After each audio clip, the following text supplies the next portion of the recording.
In today's tutorial, I'm going to show you guys how to change the font in an email on AOL. So this should hopefully be a pretty straightforward process, guys. And without further ado, let's go ahead and jump straight into it.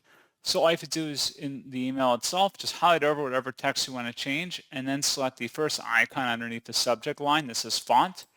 And then you can select the font over here on the left panel, whatever one is currently selected or available. You can copy and paste other fonts from other sources like Microsoft Word or Google Docs, but just natively, there's only, I think, about 7 or 8 to pick from in here. And that's pretty much it. So as always, thank you guys for watching this brief tutorial. I do hope that was able to help you out, and I do look forward to catching you all in the next tutorial. Goodbye.